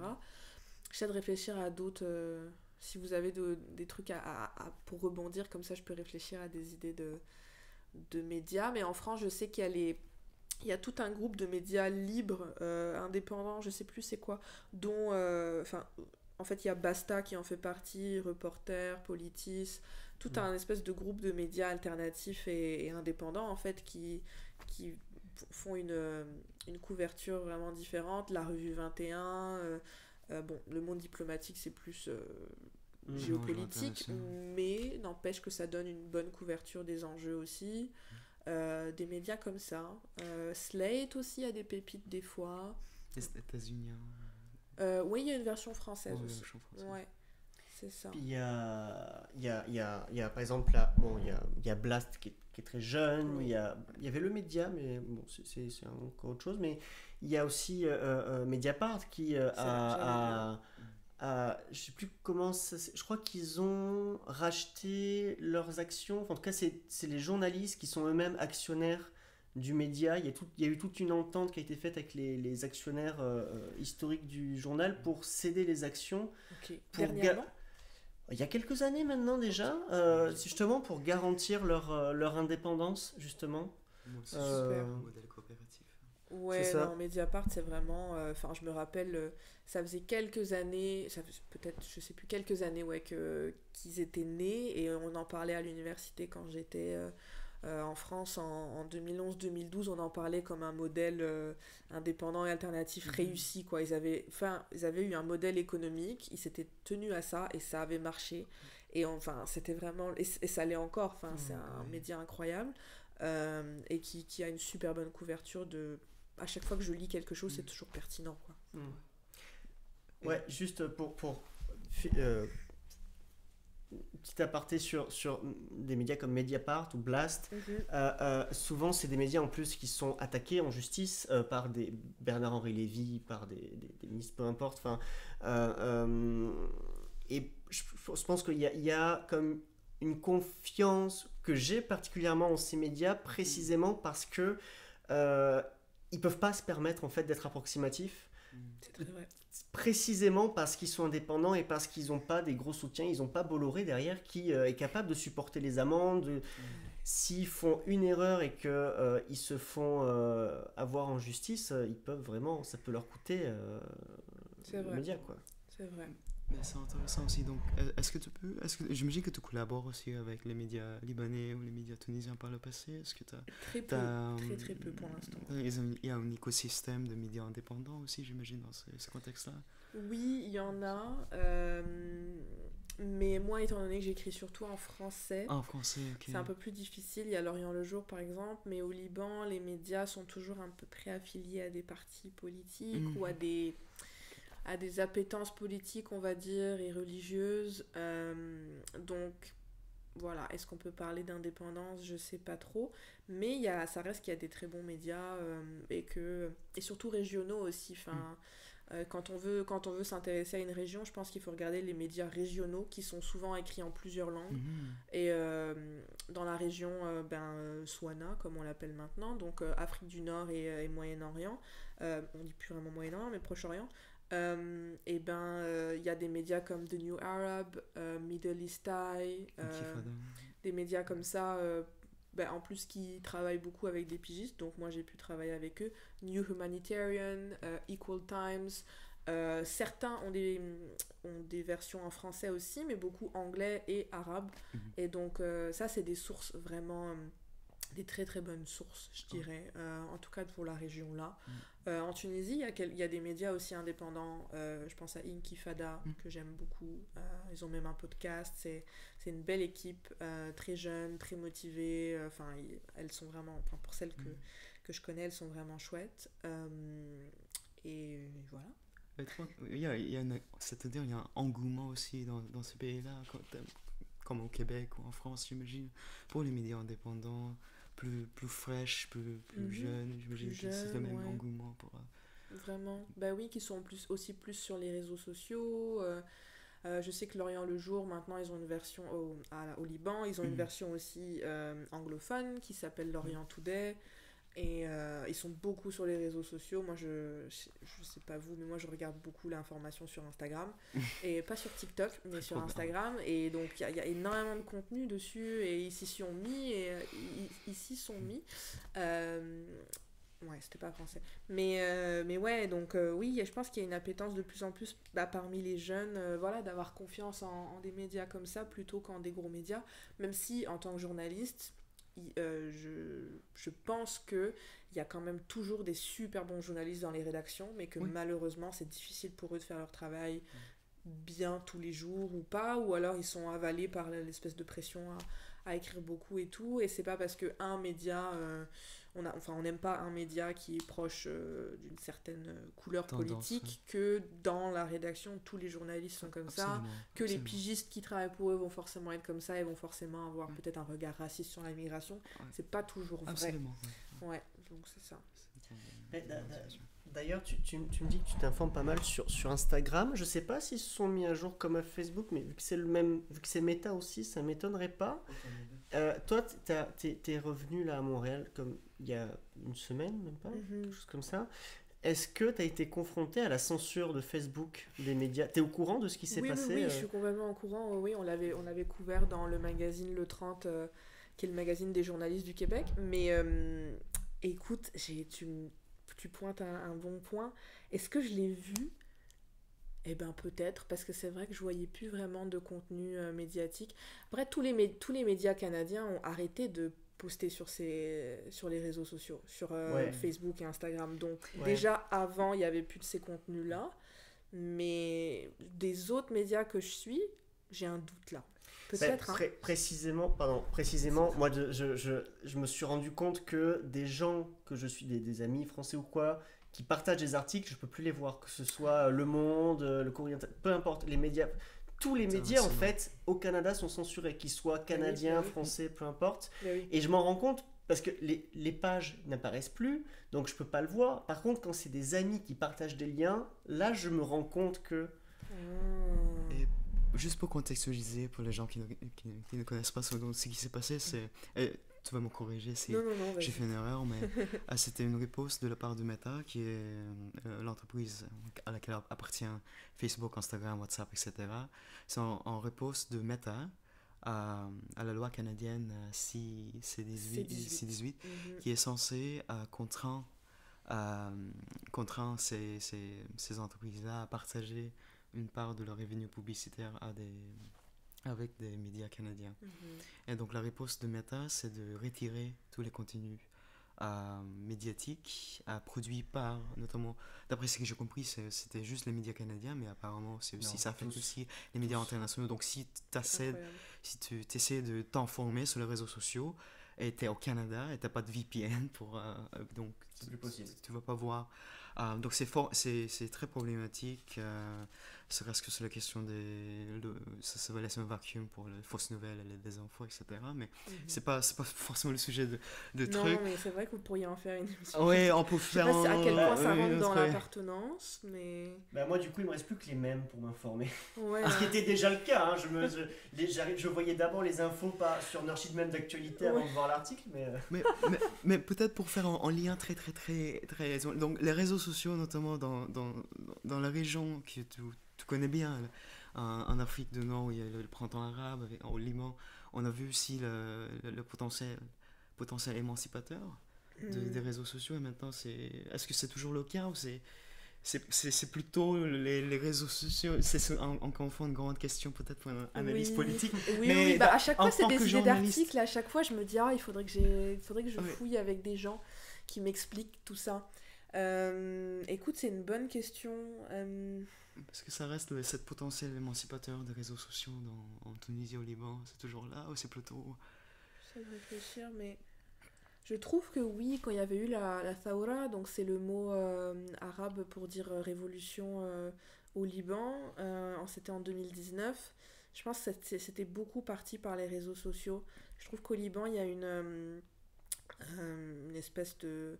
Enfin, les gens sont beaucoup sur les réseaux sociaux et sur WhatsApp. Et l'information passe énormément par WhatsApp. Quand il y avait eu le tremblement de terre au début d'année, c'était en Turquie, mais on l'a senti aussi très fortement au Liban. Il n'y a pas eu de dégâts au Liban. Une chance. Mais ce qui est très étonnant, et tout avait commencé, enfin à la seconde où ça a eu lieu, c'était sur les groupes WhatsApp. Et moi je suis que sur quelques-uns, hein. Je suis pas libanaise, j'ai pas grandi au Liban, donc imaginons à quel point ça devait être fort sur les WhatsApp de personnes libanaises grandies au Liban. Et même les gens qui étaient pas là étaient à fond en train de suivre les infos sur WhatsApp, et on recevait beaucoup de désinformations aussi. Donc oui, je pense qu'il y a le potentiel émancipateur. Je donne ces exemples-là parce que j'ai pensé à ça et que j'ai pas vraiment de réponse à ta question. Mais oui, parce que je pense que c'est un moyen de s'informer. Tu sais, je pense à des pays comme l'Égypte où c'est super compliqué de communiquer. Il faut passer par des réseaux cryptés comme Signal, parce qu'il y a énormément de surveillance. En Tunisie, je sais pas trop, je suis pas restée assez longtemps. Mais ouais, en tout cas, je sais que sur ce potentiel émancipateur, en ce moment, on voit surtout une fatigue dans ces pays-là. Enfin, au Liban, les gens sont épuisés. Et là, en plus, depuis le début de la guerre à Gaza, qui justement s'est reporté aussi au Liban, où il y a un front au Liban au sud de la frontière, les gens ne veulent absolument pas d'une guerre. Ils sont épouvantés par l'idée et ils sont épuisés. Et donc, ils n'ont même plus la force de continuer la révolution qui avait commencé en 2019, qui a été avortée par la Covid et plein d'autres choses. Mais ouais, donc là, les gens sont juste désemparés. Ils n'ont qu'une envie, c'est partir. En Tunisie aussi, c'est le seul rêve des jeunes, c'est partir, c'est migrer. Donc, c'est assez déprimant. Donc, je sais pas s'il y a cette émancipation cette idée révolutionnaire qui est encore dans l'esprit des gens qui ont faim, qui peuvent plus se payer de l'huile d'olive parce que ça a triplé. Ouais. Et j'imagine c'est une note plus personnelle. Donc, toi, t'es observatrice, tu observes ce qui se passe. C'est comme on vit dans un moment d'histoire aussi, quelque part, où mais les journalistes sont aussi des historiens aussi de l'avenir quelque part, non? Et c'est un adage, c'est un stéréotype. Mais toi, en tant qu'observatrice, on en a parlé aussi parfois du fait que la sexualité, ça nous déprime aussi. Comment est-ce que tu vis aussi? Mais tu étais à Beyrouth pendant quelques années aussi, non? Ça va bientôt faire 2 ans. Mais je vais et je viens parce que je suis juste en visa touriste et donc on peut pas rester très longtemps sur le territoire. Il faut sortir régulièrement. Donc j'ai pas vécu 2 ans complets là-bas. Ce qui fait aussi que je suis encore en train d'apprendre comment fonctionne la société et tout. Et la langue aussi. Et la langue, mais ta question c'était... Excuse-moi, j'ai un trou. Comment est-ce que tu vis aussi ce moment? Est-ce que en tant que journaliste, est-ce que tu arrives à te détacher de ce qui se passe dans ces pays-là? Est-ce que ça t'émue aussi quelque part? Alors, ouais, je suis pas une... Tu as parlé de l'épuisement aussi de la société que tu ressens aussi, j'imagine, de façon très... presque, comment dire, viscéralement, intuitivement plutôt. Non, complètement. Bah, je trouve que la vie au Liban m'atteint beaucoup.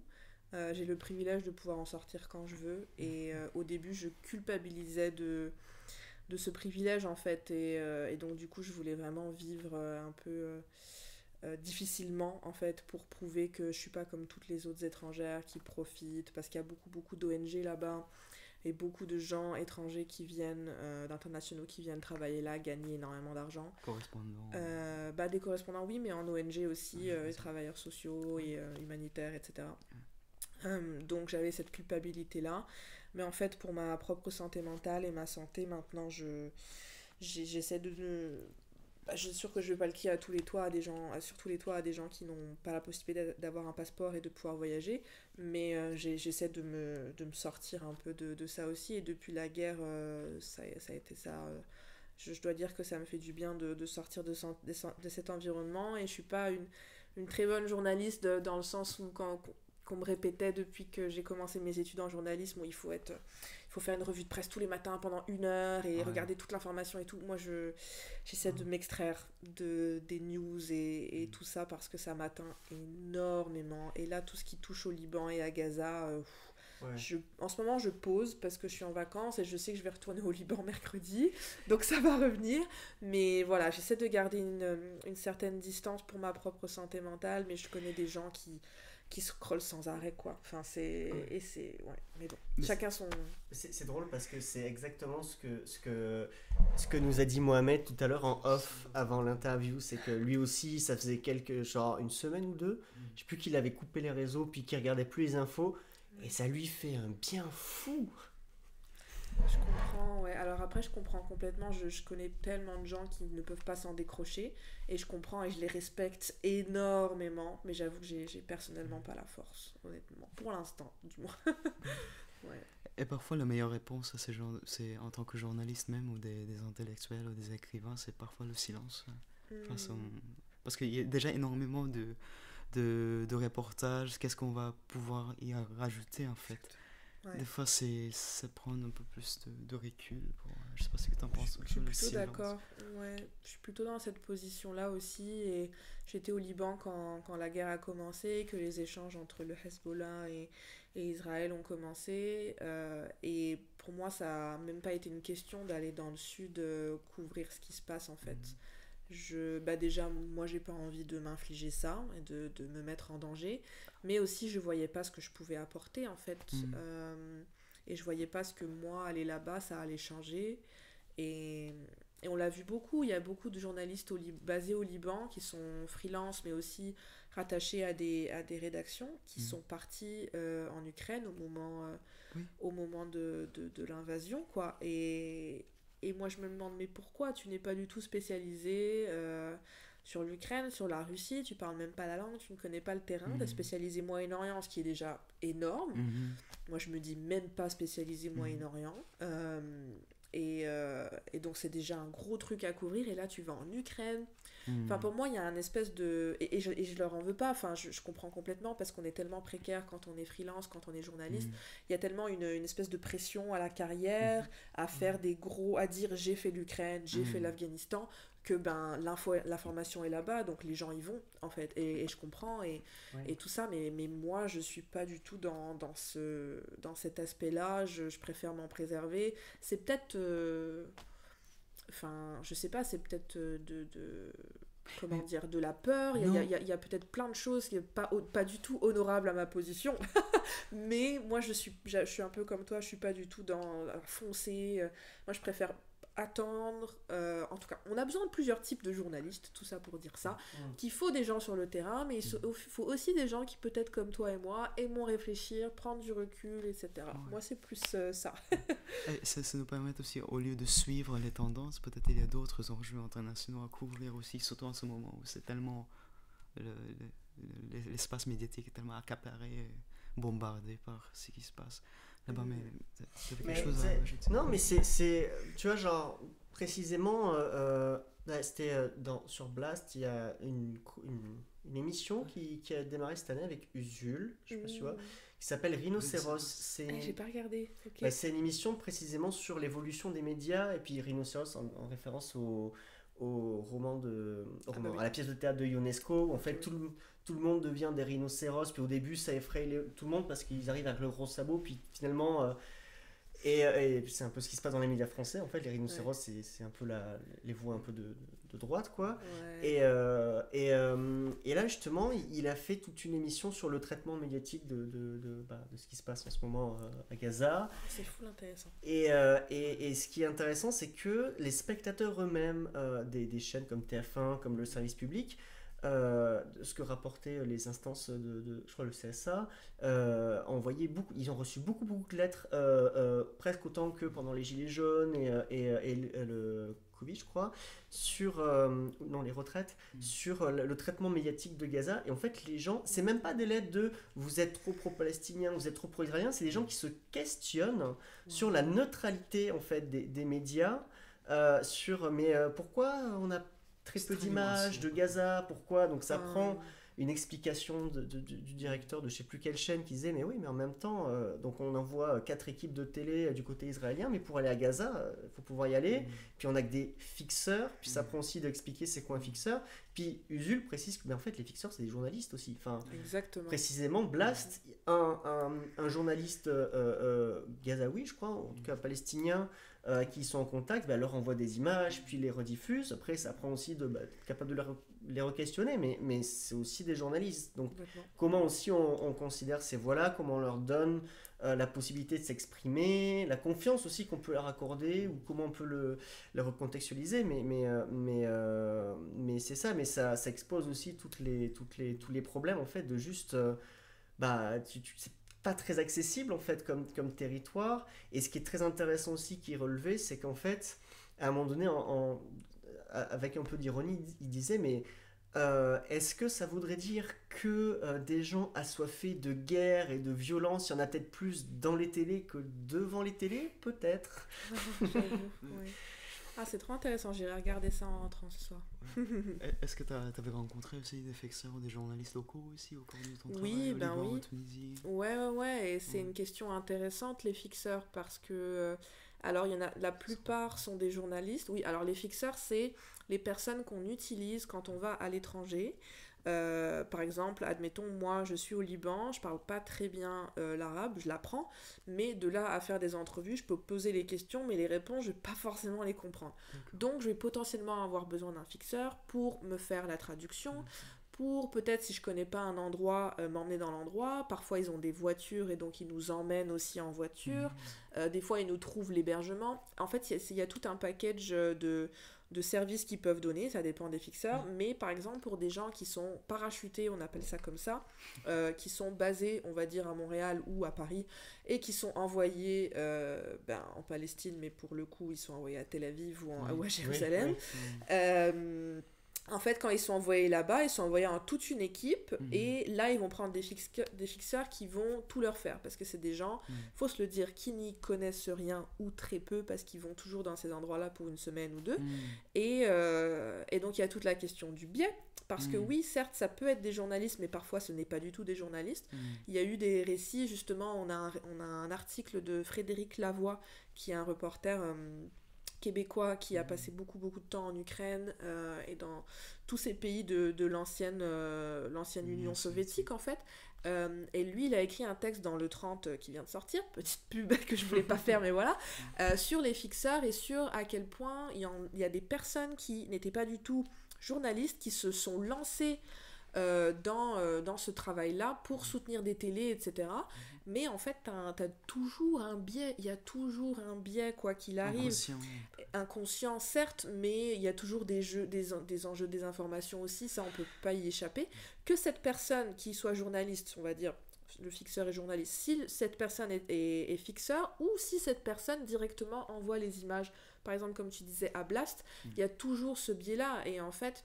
Quand on travaille avec un fixeur, on va toujours être emmené par cette personne, on va pas, il va toujours avoir un élément en plus entre l'information et nous. C'est une couche. Une couche en plus, et entre même le lecteur et le spectateur et l'information, ça rajoute une couche en plus de subjectivité, et ce qui est pas toujours un problème, c'est clair, mais il faut le considérer. Et le petit truc que je voulais rajouter aussi, c'est que beaucoup de journalistes locaux et fixeurs, etc., et surtout à Gaza, c'est eux qui en pâtissent le plus. Je sais plus combien il y a de journalistes qui sont morts, je pense que c'est une petite cinquantaine de journalistes palestiniens qui sont morts à Gaza. On en parle très peu, et c'est très très très très grave. Et en fait, si on soutenait mieux les journalistes sur place, si on les faisait travailler, qu'on les payait bien, qu'on leur donnait des conditions de travail potables, peut-être qu'elles pourraient être plus en mesure de se mettre en sécurité, etc. Donc il faut les embaucher, il faut les soutenir. C'est pas parce que c'est des journalistes locaux qui sont plus biaisés. On a cet aspect-là en France et aussi au Québec d'avoir peur d'être trop proche de son sujet.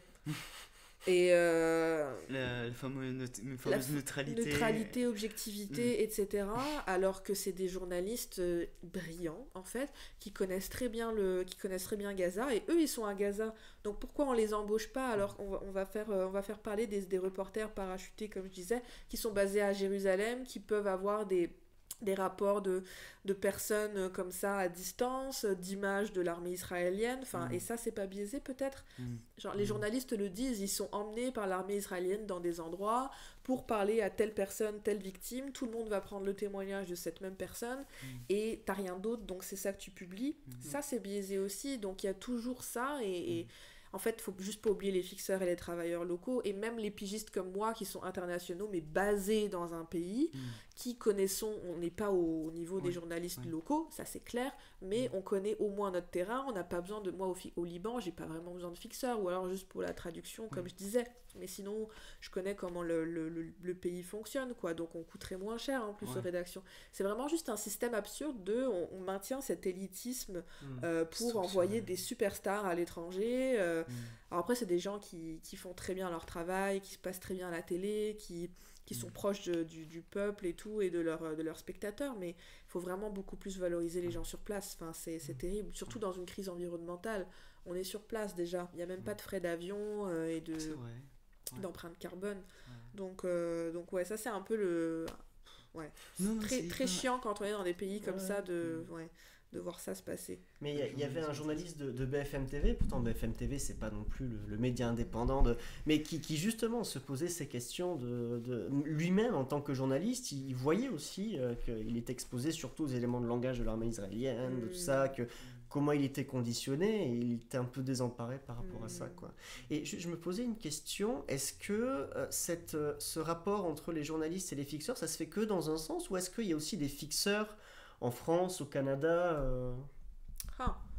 Oui, je pense qu'il y en a partout.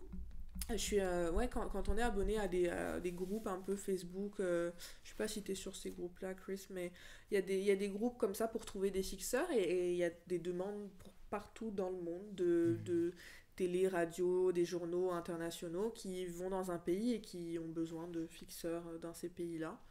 En fixeur au Canada? Ben oui. Ça peut se faire, et généralement malheureusement c'est mieux payé qu'à la pige quand on est freelance journaliste. Les fixeurs peuvent être vraiment mieux payés. Donc c'est ça aussi, c'est que quand on est pigiste on peut pas vraiment se permettre d'embaucher des fixeurs parce qu'on n'aurait plus de salaire. Donc mais ouais, donc oui, ça arrive aussi. Ouais, vraiment. Donc toi, Marine, tu collabores principalement avec les médias français ou les médias québécois, mais aussi parfois les médias libanais. Est-ce que tu commences à apprendre aussi l'arabe? Est-ce que c'est une question plus personnelle? Est-ce que tu t'envisages à un moment donné d'écrire aussi en arabe? Oula. Ou c'est plutôt pour toi, c'est plutôt une façon de... c'est sûr que ça serait merveilleux, mais je pense pas que j'y arriverai un jour, parce que l'arabe, là j'apprends le dialecte libanais, donc le ventin au sens large, mais plus libanais pour l'instant. Donc ensuite de ça, si je veux pouvoir écrire, il faut apprendre un peu le comment on appelle ça, l'arabe un peu... littéraire. Pas littéraire, c'est encore un entre-deux, un truc un peu plus standard, médiatique et tout, standard, ouais, je sais plus comment ça s'appelle, MSA. Normalisé. Ouais, et ensuite de ça, tu as le littéraire, vraiment, le Fusha, ça s'appelle, et ça, c'est autre chose. Donc déjà, je vais me concentrer sur l'écrit en français, puis en anglais éventuellement. J'écris en anglais, mais je suis pas 100% à l'aise, mais je le fais. Mais donc en arabe, on verra. Déjà le parler, être à l'aise avec les gens, ça sera déjà ça. Oui, c'est parce que c'est encore une fois un autre mouvement comme linguistique aussi, parce que j'imagine que tu réfléchis différemment dans une autre langue, entre l'anglais, le français et l'arabe. J'imagine, oui, j'imagine, oui, non, c'est très vrai. J'allais dire, j'imagine que toi aussi, absolument, dans tes différentes langues, c'est clair. Oui, j'imagine aussi que c'est surtout aussi pour comprendre un peu c'est quoi le contexte. Non, mais c'est quoi le regard sur le monde. Enfin, c'est-à-dire qu'on peut avoir des traductions et dialoguer par traduction interposée, mais moi j'avais fait un peu d'hébreu biblique, puis je m'étais intéressé à la langue basse. Enfin, je suis curieux en fait par exemple, l'hébreu biblique, j'avais été capable de déchiffrer, mais avec des index en fait de mots racines, des choses comme ça, puis tu bricoles un peu, mais ce qui était intéressant, c'était vraiment plus de comprendre comment la langue fonctionne, pour comprendre c'est quoi la philosophie, le regard sur le monde qu'il y a derrière, le regard poétique sur le monde que véhicule une langue. Puis j'avais vu une expo aussi au Centre d'art de Vassivière dans la Creuse, d'une artiste polonaise, je crois, qui était allée en Patagonie, et à un moment donné, elle parlait des Yagans, et en fait, ce que j'avais trouvé assez beau, c'est que les Yagans, donc c'est les peuples autochtones en Patagonie, qui vivent sur les fleuves, hein. Donc ils vivent sur des canoës, donc en fait ils s'arrêtent, donc ils se déplacent en canoë, puis ils vivent sur les plages, quoi, le long des fleuves, et en fait ils ont comme 19 mots pour dire la plage, parce que vu que c'est eux leur environnement, bah, ils distinguent en fait plein de types de plages, alors que pour nous, bah, c'est juste la plage, quoi. Exactement. Puis c'est des petits détails, c'est des petites choses comme ça, comme en hébreu biblique, moi c'était la nefesh, par exemple, que j'avais trouvé très très beau comme concept, c'est le concept de nefesh qu'on a traduit par psyché, alors qu'en fait ça n'a rien à voir. Bon, après, ça, on parle de la pensée hébraïque, hein, on parle pas vraiment, parce qu'après le judaïsme ça c'est hellénisé, donc on va pas rentrer dans les détails, mais l'idée de la nefesh, c'est que c'est le souffle vital que Dieu met en nous, mais qui est en nous et qui est très lié au corps, et que en fait quand la vie s'éteint, la nefesh aussi, il n'y a pas de subsistance de la nefesh, non, c'est juste le souffle vital, quoi. Alors que la psyché, c'est déjà un autre truc. C'est très proche du mot arabe nafas, justement, qui veut dire la même chose que nefesh, c'est ça ? C'est ça. Ouais, c'est indescriptible en français, et en anglais, c'est le self, en fait. C'est le soi, mais intérieur. Et ouais, je pense souffle vital, et ta description, c'était très ça. Mais ouais, le mot est très proche en arabe, parce qu'il y a beaucoup de connexions. Shalom et salam aussi. Exactement, ouais. Bah, y a des racines communes. Hein. Enfin, c'est clair. Non, mais c'est très beau, j'adore apprendre une nouvelle langue. C'est fascinant, vraiment, de découvrir toute la culture derrière, ce qui a construit une expression, et pourquoi tu vas le dire comme ça, c'est incroyable. Puis il y a des enjeux politiques aussi. Enfin, pardon, ça me passionne, mais genre, j'avais vu un reportage sur les recherches au Pérou. Mais les chercheurs, ce qui les intéresse aujourd'hui au Pérou, notamment sur les descendants des Incas, puis les traces qu'on a des civilisations Incas en l'occurrence, c'est comment ils ont administré un empire sans écriture. Parce qu'on a les quipus, mais c'est plutôt des quipus numéraires. Et en fait, on a découvert qu'il y a des quipus syllabiques. C'est quoi les quipus ? Les quipus, c'est des espèces de colliers de cordes avec des nœuds, donc qui leur permettent de compter. Je sais pas comment dire. Il y a comme plusieurs cordes. Il y a une corde sur laquelle sont attachées plusieurs cordes qui pendouillent, sur laquelle il y a des nœuds à plusieurs endroits. Puis en fait, les nœuds, ça peut être comme plusieurs nœuds les uns sur les autres. Puis ça permet de compter en fait en fonction de sur quel étage. Bon bref. Ouais. Mais en fait on a découvert qu'il y avait des quipus syllabiques, où en fait c'était des quipus il y avait je crois 6 ou 7 poils différents d'animaux, et des couleurs différentes aussi, puis c'est juste des cordes, il n'y a pas de nœuds, et donc là il y a des chercheurs qui essayent de les déchiffrer, parce que de la colonisation des Espagnols, tout ce qu'on a comme trace écrite, c'est du point de vue des Espagnols. Puis précisément, ça intéresse les chercheurs de savoir comment les Incas eux-mêmes se racontaient leur histoire. Intéressant. Pour faire peut-être un très long... c'était une parenthèse, mais en fait c'est lié au final, parce que ce sont toutes les questions de traduction, pas juste la traduction linguistique, mais aussi culturelle. Et toi, Marine, en tant que journaliste et artiste, et écrivain, toi, en tant que poète, on est des traducteurs aussi des milieux divers qu'on essaie de naviguer. On essaie de communiquer aussi ce qu'on observe, ce qu'on constate, etc. Donc c'est complètement lié, c'est juste...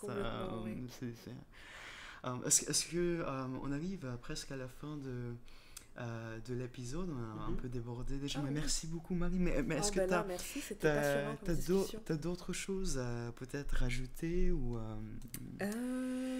sur le journalisme ou sur je sais pas. Quand j'avais essayé de me préparer un peu pour ce moment, je m'étais dit que j'allais parler un peu d'un projet, le projet pour lequel j'étais allée en Tunisie brièvement, c'était que, parce que je sais pas si cette chaîne s'inscrit plus en France ou au Canada ou entre deux. Dans l'entre-deux. Dans l'entre-deux. Bah moi j'annonce l'horaire dans les deux pays. Dans les deux pays. Précisément parce que je viens d'arriver au Québec, Mhm. puis du coup, quand je communique, en fait, je communique à tous mes amis en France, mes connaissances, euh, mon réseau, si on peut dire ça aussi, en tout cas Mhm. mes contacts professionnels, Mhm. qui sont plutôt artistiques, mais qui sont Mhm. plutôt en France. Puis Christopher, qui est quand même là Le depuis plus public est à longtemps. la fois français et Donc québécois. c'est Voilà. un entre-deux. Ok. Donc c'est ça le projet pour lequel je suis allée en Tunisie. C'était en fait j'étais partie de cette idée que la migration est partout, disons grossièrement comme ça, dans des pays comme le Liban et la Tunisie. Et en fait j'essaie de travailler. C'est un très gros angle, hein, vous allez voir, c'est vraiment un sujet de thèse, mais en même temps ça me permet d'aller chercher plein de choses, Oui.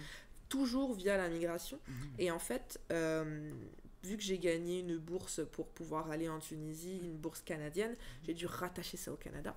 Et ce qui m'a fasciné en fait, c'est qu'on en parlait tantôt, au Canada et au Québec, mais dans les deux niveaux ça marche, Mhm. c'est que on a toujours vanté l'immigration, on a toujours dit que le Canada c'est un pays d'immigration, Ouais. on vante l'immigration comme ça va relancer l'économie, c'est bon pour la démographie, pour la diversité aussi, ça nous apporte plein de choses les immigrés, c'est merveilleux, mais alors c'est très bien, hein, mais on parle jamais ce que j'ai appelé un peu les revers invisibles de l'immigration. C'est que y a des pays qui se vident en fait. Mm. Et donc on le voit en Tunisie. Donc c'est sûr que c'est pas le Canada qui happe tous les Tunisiens, pas du tout, je dis pas ça. Je dis juste que c'est des pays ça fait des pays où les gens très jeunes, ils vont façonner tous leurs espoirs, tous leurs projets en fonction d'un projet de migration, De partir. de partir. Et donc ils vont décider de forcément faire de l'informatique, de l'ingénierie, des métiers comme ça qui sont très en demande dans plein de pays. Là on voit l'Allemagne par exemple qui est en train de directement former, je crois que c'est des infirmiers, infirmières en Tunisie pour les recruter par la suite. Donc le Canada, lui, il a des journées, enfin le Québec a des journées Québec, mais je pense qu'il y a aussi le Canada, ils ont apparemment il y a énormément de propagande qui est faite partout, c'est vrai aussi dans plein de pays d'Afrique. La France commence à faire ça avec le projet de loi immigration, avec les métiers en tension, pour recruter spécifiquement des gens dans certains domaines, etc. Alors c'est très bien parce que nous, on a besoin de main-d'œuvre dans des pays comme Canada, France, Allemagne, mais en même temps, on vide des gens de secteurs vraiment essentiels. Là, dans la santé en Tunisie, c'est terrible. Les médecins ne peuvent plus faire leur métier. Voilà. Et on n'en parle pas, en fait, de ces revers-là. Puis il y a aussi un enjeu nord-sud qu'il ne faut pas oublier. Et où je m'en venais avec ça Le reportage se concentre sur cet enjeu-là. Oui, c'est ça, Précisément. voilà. Donc j'avais travaillé là-dessus spécifiquement pour un peu décortiquer les conséquences que ça fait sur une société. Et je pense que c'était dans l'une des questions que tu m'as envoyées, et je trouvais cette question intéressante, c'était si j'avais, à travers mon travail, pu nuancer un peu mon regard sur la migration. Comment ça a changé Et je pense que ma réponse à ta question que tu n'as pas posée, c'est que justement, j'ai pu voir en Tunisie et au Liban un espèce de choix de gens qui peut paraître égoïste, très individualiste, de se dire ben non, moi je veux partir pour moi-même et j'aime mon pays, mais là je peux pas en fait. Et donc t'en as plein qui travaillent dans l'émigration, à qui j'ai parlé, qui conseillent des gens, enfin qui sont là pour être consultants en immigration et tout, qui sont là pour aider des gens à émigrer, mais en même temps ils veulent pas que ces gens partent parce qu'ils voient la quantité de médecins, d'infirmiers, d'enseignants qui partent. Et ça crée un espèce de délitement de la société, ça va être très grave au long terme, et ils sont coincés entre les deux à dire on peut pas empêcher les gens de partir et d'avoir des rêves et de vouloir donner un avenir à leurs enfants, mais en même temps on aimerait ça leur dire restez, on a besoin de vous, etc. Et ça je trouve que c'est une nuance qui est vraiment intéressante. Oui, qu'on n'en parle pas, et j'ai une lacune aussi dans les médias, on n'en parle pas souvent, mais c'est un problème de longue date, par exemple aux Philippines et toute en industrie depuis les années 80-90, on voit les infirmiers au Canada ou au pays du Nord. Donc c'est pas nouveau, mais j'imagine que c'est lié aussi en Tunisie, notamment au Liban, je sais pas, dans d'autres contextes, c'est lié aussi à cet épuisement ou peut-être ce désespoir que tu as soulevé tout à l'heure, le fait que les gens ne voient plus d'avenir dans leur pays d'origine. Et peut-être le problème avec le traitement médiatique, c'est le fait qu'on voit moins ce qui se passe dans le pays d'origine. On parle vrai. toujours des problèmes que posent les migrants dans les pays d'accueil, mais on parle moins de... Ouais. Je sais pas si c'est... Et justement, peut-être ton reportage va essayer de peut-être Ouais. apporter une certaine nuance aussi. Mais sur c'est très vrai parce gens. que finalement, la plupart des immigrés au Canada qui arrivent, on parle pas, on couvre pas l'actualité de leur pays. De leur en pays fait. d'origine, Ouais, ouais. c'est très vrai. Couverture Ouais. internationale aussi, qui peut être Oui, ouais. Très lacunaire au Québec quand même, ouais. Mais, Ouais, voilà. C'était mon petit mot de la fin pour rebondir sur la absolument. migration et absolument. même si on a parlé tout le long. Moi, peut-être pour finir, j'ai pensé par intermittence, mais je sais pas si tu connais ce jeu vidéo qui a été développé en France qui s'appelle Enterre-moi mon amour. Ah non, pas du tout. C'est un jeu vidéo qui a été développé en 2018 par, j'ai oublié le nom du studio, mais ça se retrouve, c'est un studio indépendant assez engagé. C'est réfugié syrienne. C'est ça, le jeu vidéo en fait reprend une conversation WhatsApp qui avait été publiée dans le journal Le Monde, je crois, d'une réfugiée syrienne avec son mari qui était resté sur place. Et donc ils ont voulu mettre ce récit en jeu vidéo. Et donc ils ont voulu rester le plus fidèle au récit, le plus vraiment... Par rapport à ce que tu disais au tout début sur comment être un vecteur, puis garder cette espèce d'humilité, puis précisément, vu qu'on est sur des sujets sensibles aussi, eux-mêmes ils avaient ces questionnements en tant que game designer de comment aussi garder une forme de pudeur aussi par rapport à ça, mais comment véhiculer les choses avec le plus de sensibilité, de justesse, mais en restant quand même... Et ils ont trouvé que précisément remettre en scène le fil WhatsApp, à la fois ça gardait une certaine distance et à la fois on était quand même dans l'intime, dans une discussion, dans quelque chose de très personnel. Et donc c'est un jeu qui va pas proposer beaucoup de choix dans les réponses, mais donc ça va être... on incarne donc le mari de cette femme qui part, et donc on est en interaction avec elle tout le temps, enfin elle nous envoie des messages, puis on a le choix de réponses, parfois d'emojis. Et en fait, ça va influer sur des variables de confiance, d'apeurement, de joie, peu importe. Par exemple, il y a des moments, elle va nous dire bon bah là, je vais aller à tel endroit, proche de la frontière. On peut lui dire non, fais attention, ou alors oui, vas-y. Wow. Et l'histoire évolue, et donc ils ont recoupé ça avec d'autres témoignages justement pour enrichir le jeu, pour qu'il y ait aussi plusieurs possibilités, que ce soit pas juste un fil WhatsApp linéaire. Donc ils ont enrichi avec d'autres récits pour créer des embranchements. Donc il y a aussi des possibilités que ça se passe mal d'ailleurs. Ouais. Mais c'est ça. Puis je trouvais que c'était un jeu intéressant sur comment pas seulement raconter, mais faire vivre un peu Dans les chaussures de quelqu'un, quoi. C'est ça. C'est ce que tu fais dans tes reportages aussi, dans le journalisme. Ça, c'est une autre façon. Peut-être les jeux de vidéo. C'est notre média, une espèce de médium pour C'est une super essayer bonne de idée. sensibiliser. Bah, c'est vrai que on parle souvent, bah, je me souviens, c'était un truc de mes études il y a longtemps, la gamification, à quel point le jeu fait mieux comprendre en fait, et le ludique aide à apprendre des choses. J'avais participé à Berlin c'était un workshop pour tester un espèce de jeu qui s'appelait In the Footsteps of a Migrant. Et donc, il y avait plein, c'était d'éducation informelle 100%. Et il y avait plein de petits ateliers comme ça, ça a duré 2 semaines, jusqu'à la deuxième semaine, nous faire jouer à ce jeu. Et donc, on avait chacun ça me fait beaucoup penser à ça, c'est pour ça que j'en parle. On avait chacun un rôle, en fait. Certains étaient des administrateurs, gardes-frontières, d'autres personnes des réfugiés, d'autres des immigrés, enfin des migrants plus économiques, on va dire, avec un travail au bout, et tout ça. Et c'était incroyable comme expérience. Et ça nous a tous marqués au plus profond de nous-mêmes. Et donc, je trouve que des jeux comme ça, si on pouvait avoir des méthodes, des médiums différents en journalisme comme ça, en mêlant le jeu, et je sais pas comment faire, sans bien sûr manquer de respect, hein, évidemment, mais je trouve ça vraiment incroyable comme truc. Je vais aller regarder ça aussi. Précisément, le jeu vidéo, c'est des systèmes en fait. Tu crées des systèmes, puis quand tu veux raconter quelque chose qui est systémique, une violence, une injustice, un paradoxe, quelque chose qui est dans le système, précisément, c'est un médium qui... je ne sais pas s'il est tout indiqué, mais en tout cas qui permet justement de faire ressentir la pression de ce système. C'est ça. Et puis c'était pas juste les joueurs, ils sont pas juste là pour consommer le truc, ils jouent littéralement, ils prennent pas. Exactement, ouais. Ils Ouais, agissent. Ils C'est- agissent dans ouais. le... C'est ça qui ce manque changement. beaucoup, l'agentivité quand on écrit des articles. Mm. C'est de donner de l'agentivité au lecteur. Au lecteur, Tu sais, on ouais. dit beaucoup dans la couverture des crises environnementales, par exemple, c'est un enjeu qui revient beaucoup, de comment on essaye de... Enfin, on donne de l'agentivité au lecteur pour pas qu'il lise ça en disant, bon ben... Et il se sent puissant. Ouais, exactement. Et je trouve que par le jeu, par ce genre de médium-là, ça nous donne du pouvoir un peu. Ouais. Mm. Et l'idée aussi de Blast, et moi je découvre ce plateforme aussi, c'est la possibilité de pouvoir interagir en direct avec le public. Moi j'ai jamais, franchement c'est ma première fois de faire un truc pareil, comme j'ai dit tout à l'heure. Tu te débrouilles Mais je découvre la technologie, c'est fascinant, mais on n'a pas beaucoup de...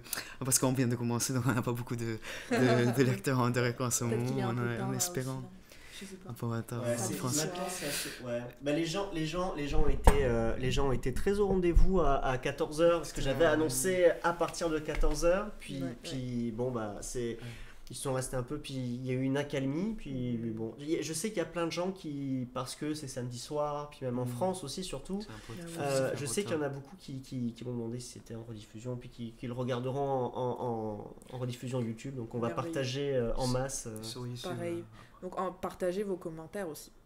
Absolument. Critiques, suggestions, commentaires. S'il vous plaît. Abonnez-vous, Encore plus, le pouce bleu, tout ça. Ouais, non, mais je veux dire, moi je Mais, suis toujours vraiment friande d'avoir des commentaires et tout ça, et continuer les réflexions et tout, donc je disais ça personnellement, pas pour te faire de la... C'est ça. Absolument. Voilà.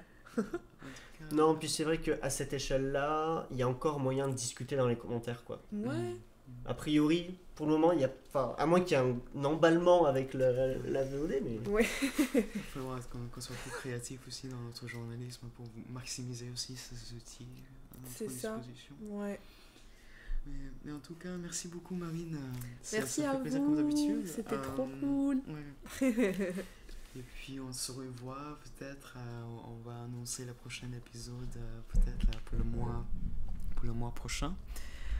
Donc restez à l'affût de nos nouvelles, et puis je laisse à Ange peut-être le soin de comment ça va être diffusé sur YouTube par la suite. Ce sera sur les chaînes à partir. Oui, c'est ça. Bah, de toute façon, je pense que... je sais pas si on a grand monde. Ouais, a priori, il n'y a peut-être pas grand monde qui regarde. Donc, mais c'est ça. Donc, vous êtes sans doute déjà sur la chaîne Appartenir de toute façon. Mais ouais, c'est ça. Restez à l'affût. Restez à l'affût sur nos réseaux, notamment. Sur nos réseaux Instagram. Donc, moi, c'est Ange de la Mort avec un tiret. Tiré du 8, là, tiré du bas. Christopher John Chanko. Puis également sur LinkedIn aussi, on partage ça. Sur ton Twitter aussi, non? Christopher John Chanko. Peut-être qu'on mettra en description aussi justement nos réseaux sociaux. Voilà, c'est une émission qui est quand même assez... Ce qui est bien avec Twitch, c'est on peut programmer un peu quand on veut, puis il n'y a pas de pression d'une programmation, on n'est pas une radio, on n'est pas sur une chaîne télé, fait que il y a quand même ce côté très chill de si ça déborde, ça déborde, puis tant qu'on n'a pas d'autres... Voilà, tant qu'on a des choses à dire. C'est ça, donc voilà, donc on va essayer d'en faire au moins un par mois, a priori c'est l'objectif. Le samedi en décembre, donc on va peut-être réfléchir à une autre thématique liée à la question de l'appartenance aussi. Et de la laïcité. Merci beaucoup. Très hâte. Merci tout le monde. Merci à vous deux encore une fois. Merci à vous et à bientôt. Bye. Allez.